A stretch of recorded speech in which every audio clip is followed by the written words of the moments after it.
Is it time to reimagine your future? The right business skills may make a difference in your career. At Capella University, we offer a relevant education that's designed to focus on what you need to know in the business world. We'll teach professional skills to help you pursue your goals, like business management, strategic planning, and effective communication. And you can apply these skills right away.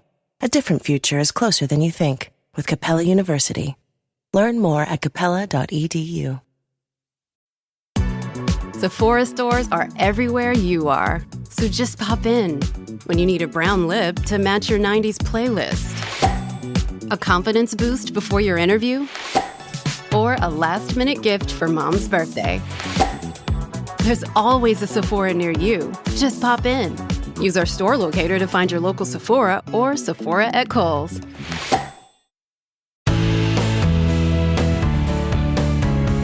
If you know someone with eczema, acne, or just about any skin condition, you've come across information linking foods to that skin problem. And you've most likely heard some things that you're not sure are true or not. We are putting these old wives' tales to the test today. So let's start with a test. 2 of these ideas about diet and skin are pretty much true, and 1 is false. Let's see if you can figure them out. Here they are. Eating dairy causes acne. Chocolate makes acne worse.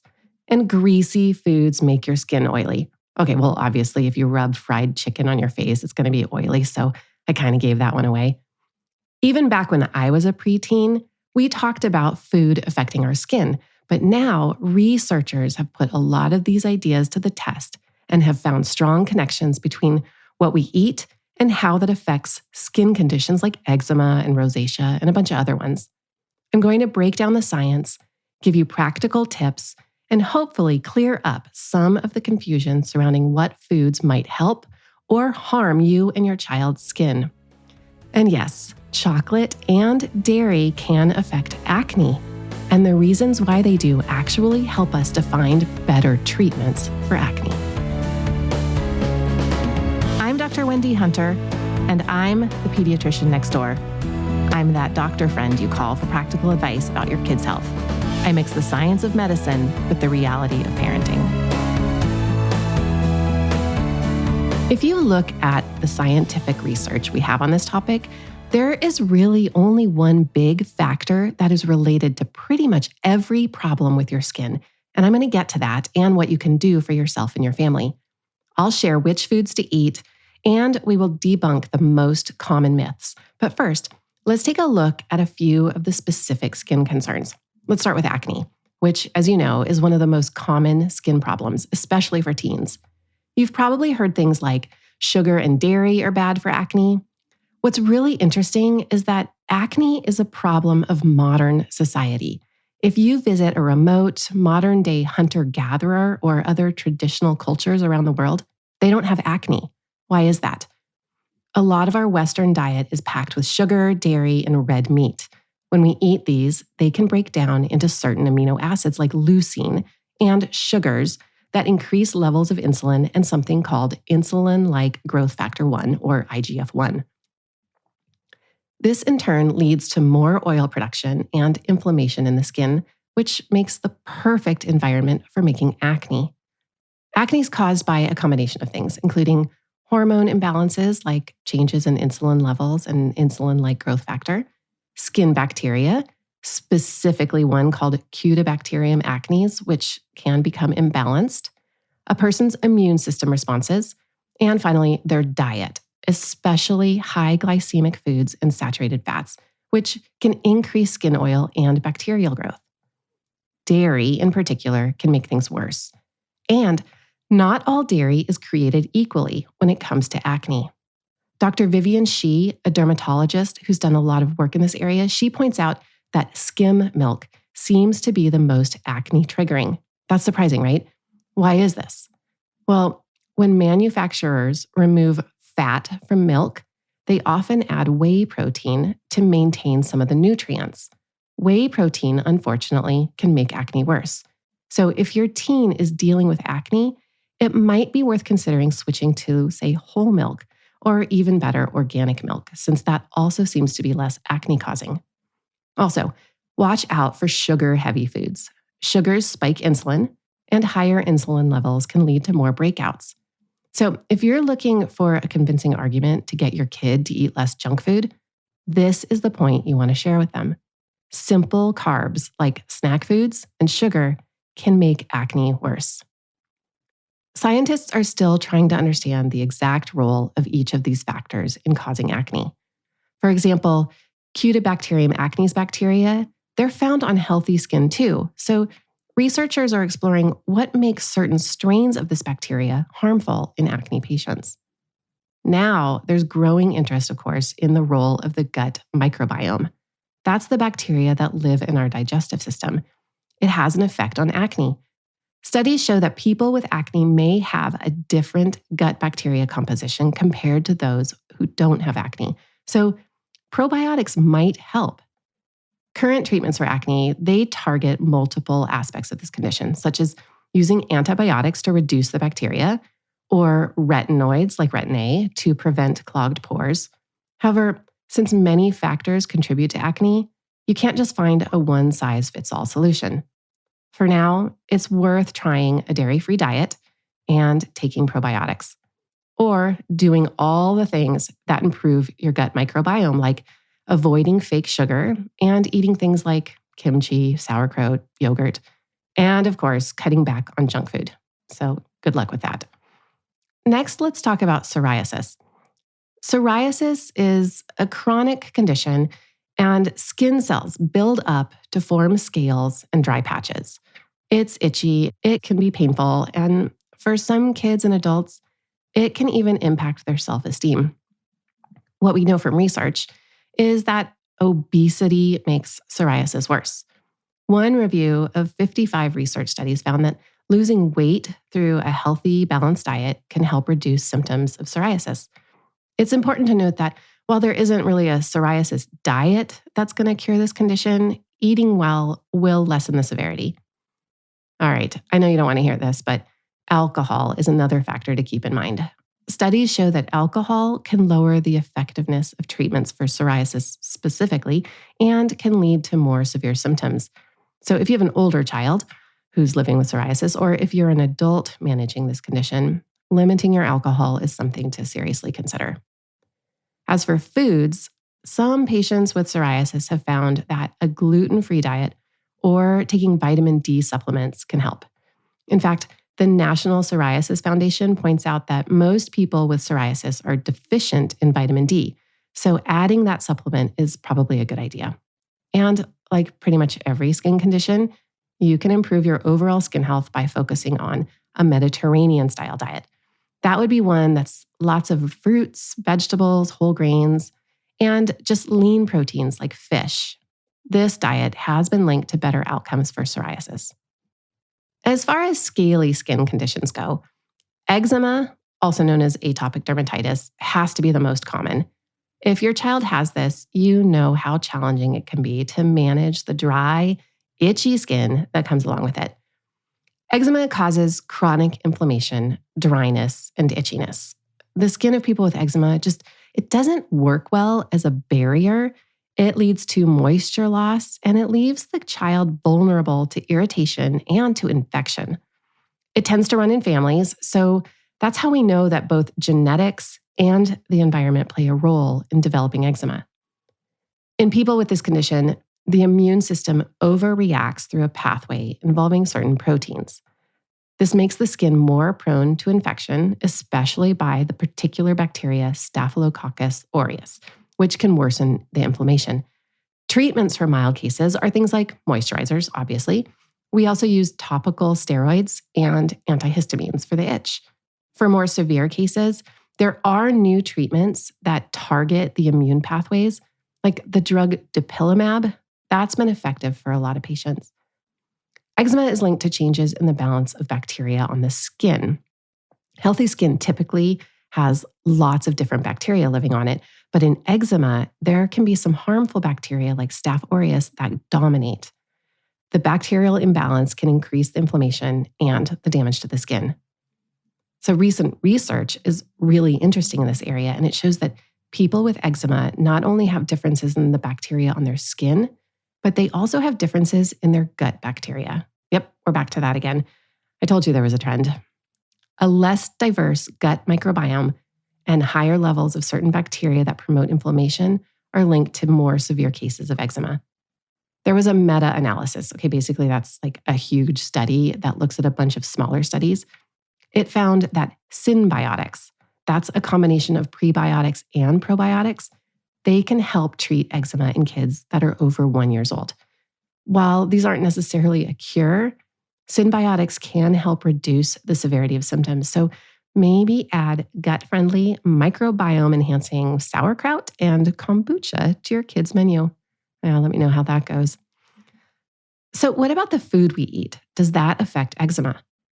Many parents who have kids with eczema see their child's rash worsen in relation to specific foods. And there is definitely a component of eczema that is related to food allergy.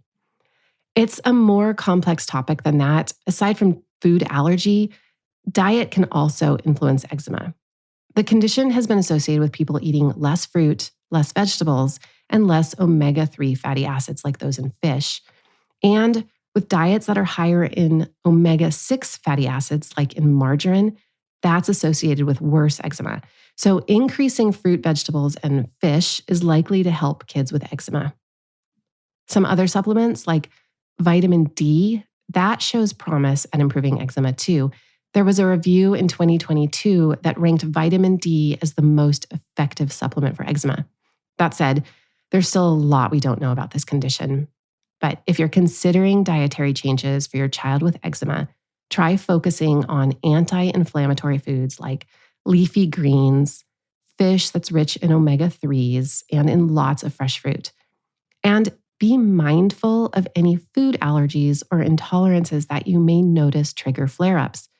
Skin testing and allergy testing in general for kids with eczema is really hard to do, and it's not always accurate. The most helpful clue is if you as a parent experiment with observing when your child's eczema flares and think about what foods they might have just eaten, and then try avoiding that food for a short period of time. That can help an allergy doctor to focus on what to test for. Food allergy-induced eczema can happen usually within 30 minutes of eating the food, but it can take up to a day, so it's really hard to know which food to blame. The foods that most commonly make eczema worse are these. It's cow's milk, chicken egg, wheat, and peanuts. So I'd recommend starting by monitoring your child's skin after eating those specific foods.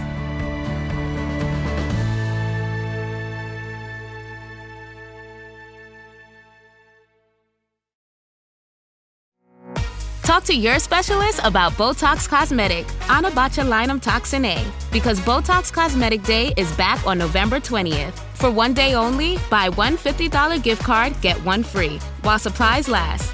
It gets better because it's not just one day of celebration, but the whole month of November. Refer a friend to Allie, and you'll both get $50 off a Botox Cosmetic treatment. Plus, if you register and get treated during November 1st to 30th, you have the chance to win $10,000. For prescribing information and box warning, visit BotoxCosmetic.com or call 877-351-0300. No purchase necessary for sweepstakes entry. Treatment must occur by 12/6. For full official rules, offer terms and conditions, and to join Allie, visit BotoxCosmeticDay.com. This is what you do when you've just found that statement handbag on eBay and you want to build an entire wardrobe around it. You start selling to keep buying. Yep, on eBay. Over that all-black everything phase? List it and buy all the color. Feeling more vintage than ever? It's out with the new and in with the pre-loved. Next thing you know, you've refreshed your wardrobe basically without spending a dime. Yeah, eBay, the place to buy and sell new, pre-loved, vintage, and rare fashion.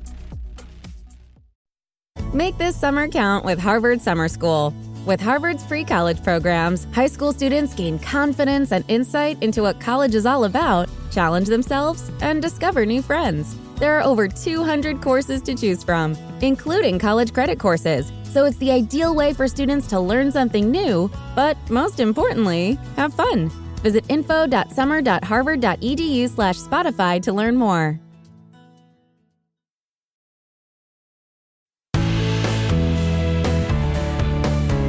Let's move on to the head. Dandruff and cradle cap, also known as seborrheic dermatitis, are there foods that make those worse? The exact cause of dandruff really isn't fully understood, but we know it's related to several factors, including skin oil production, your immune response, stress, and hormone changes. One important factor is that there is overgrowth of a type of fungus called malassezia, which is naturally found on the scalp.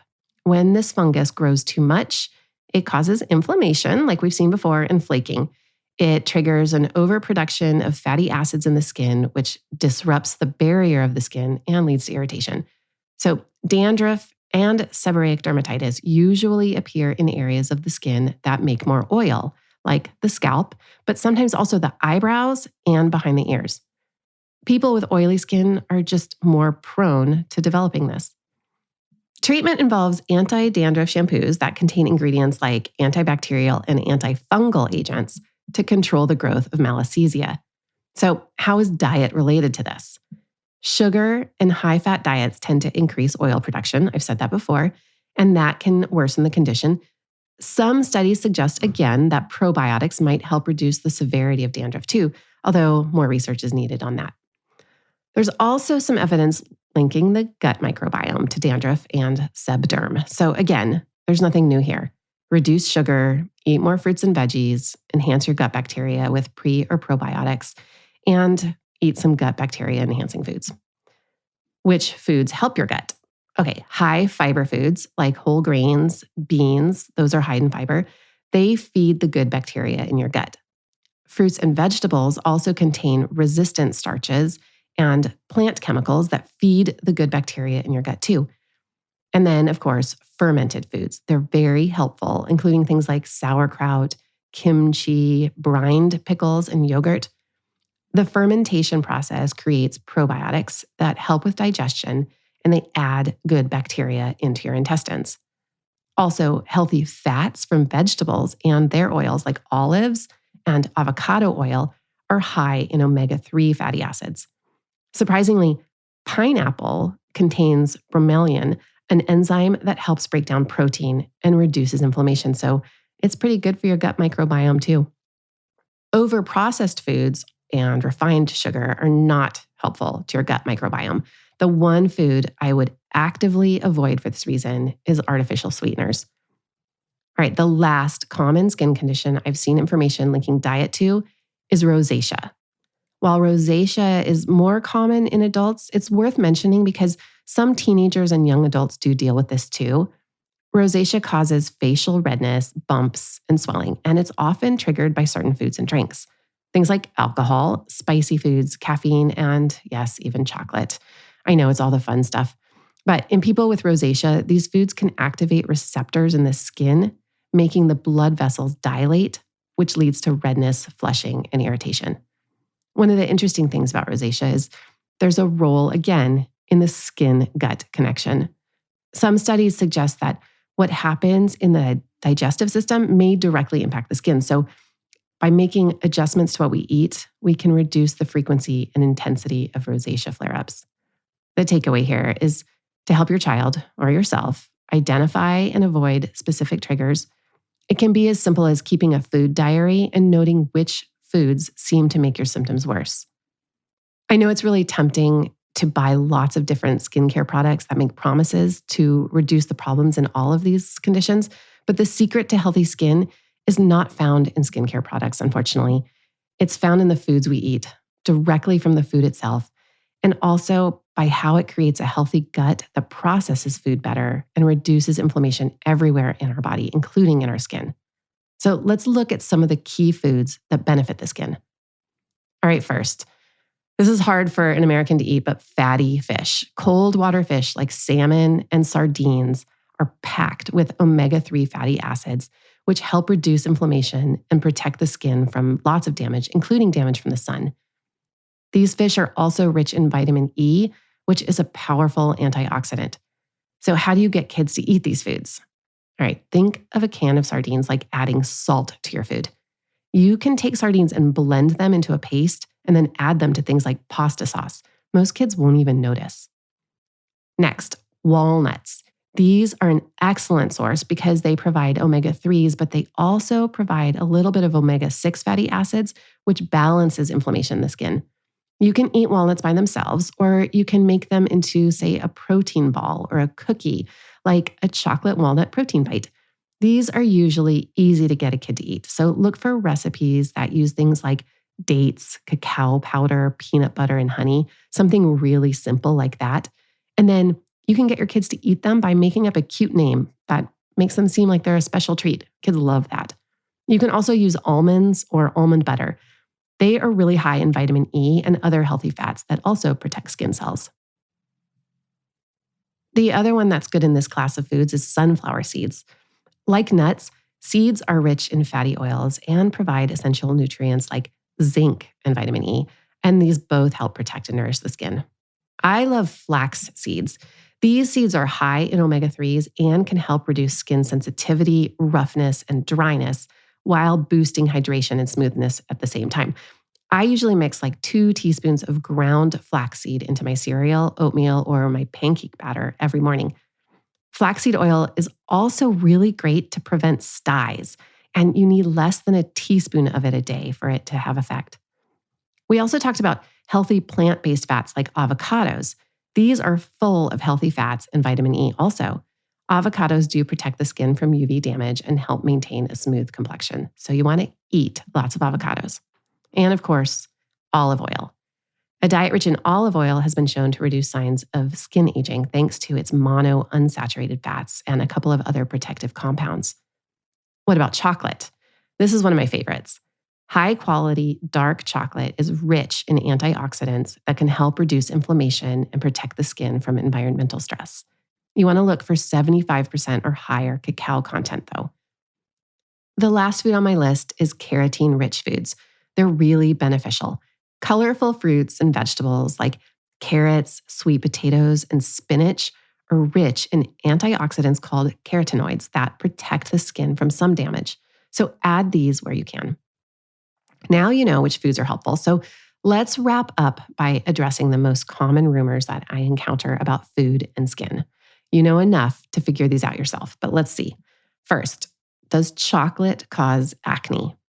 This is a widespread belief, but there's really no actual evidence that eating chocolate directly causes acne. Actually, it's the opposite. However, high sugar and high fat diets do contribute to skin inflammation, which can exacerbate acne. So this is one of those partial truths. There's nothing wrong with cacao. It's the rest of the stuff that's in a chocolate bar that might be a problem. So if you get a high content cacao bar, you're in the clear. The next rumor is greasy foods make your skin oily. Well, many people think that eating fried or greasy food will make their skin oily and lead to breakouts. While a high-fat diet can impact overall health, there's no direct connection between greasy food and skin oiliness. Skin oil production is more related to your genetics and hormones, but there is some truth to this rumor, and that's coming up. All right, next, we talked about this already. Dairy causes acne. Some studies do suggest a potential link between dairy consumption and acne, especially with skim milk, but the evidence is not definitive. It's thought that hormones in milk or how it affects insulin levels can contribute to acne in some individuals, but this may not be a universal cause. I know you've heard this one a lot. Okay, everyone says that drinking lots of water guarantees glowing skin. And while hydration is important for overall health, simply drinking more water is not necessarily going to give you glowing skin. Proper hydration does help keep skin moisturized, but not by that much compared to other factors like good skincare and using moisturizers. And of course, genetics probably plays the biggest role here. How about this one? Carrots give you a tan. There's a tiny grain of truth here. It's not really a tan. Carrots are rich in beta carotene, and if you eat a lot of them, it can give your skin a slight orange tint. This happens often in babies, but it's not a true tan. The effect is temporary and harmless. Next, eating junk food leads to bad skin. Okay, yes, this probably is true, but this is a generalization. While a diet high in processed foods, sugar, and unhealthy fats can contribute to inflammation, which can aggravate conditions like acne or eczema, not everyone who eats junk food is going to experience skin problems. It actually varies from person to person. Still, if you have a lot of skin problems, probably a good idea to cut back on the junk food. I have 2 more for you. All right, this is one of my favorites. Collagen supplements make your skin wrinkle-free. Well, okay, collagen is important for skin elasticity. There's no doubt about that. There's debate over how effective eating or drinking collagen supplements are at preventing wrinkles. Some studies do suggest a benefit, but honestly, the body's ability to absorb and use collagen from taking it as a supplement is probably not a thing. All right, here's my last one. Sugar causes wrinkles. Have you heard this? Some people claim that sugar directly causes wrinkles. While a diet that's high in sugar can promote the formation of advanced glycation end products, or AGEs, they can contribute to aging skin. Occasional sugar consumption is not going to cause wrinkles. You can see that these rumors often come from bits of truth mixed with oversimplified or exaggerated claims. So what's the bottom line? The truth is there's no one-size-fits-all skin health diet, but we are seeing more and more research suggesting that certain foods can have a big impact on skin conditions like acne, eczema, psoriasis, and rosacea, and lots of other skin conditions. If your child is struggling with one of these skin issues, my advice is to start with a balanced whole foods diet. I would consider avoiding skim milk in particular, trying foods that enhance the gut microbiome, and focusing on fruits, vegetables, whole grains, and lean proteins. And let me know what name you come up with for your chocolate-powered, super secret Mighty Nutty Power Balls, or whatever you call them. If you found this episode helpful, don't forget to subscribe and feel free to share it with any other parents you think might benefit from this information. For more from the Pediatrician Next Door, find me on the web at pediatriciannextdoorpodcast.com. If you've got a question about the weird things kids do, send an email to hello@pediatriciannextdoorpodcast.com for a chance to hear your voice on the show. I'm Dr. Wendy Hunter, and I'm the Pediatrician Next Door. This show is produced by Red Rock Music. Make sure to subscribe and leave a review wherever it is you're listening. I'll be back next time with more.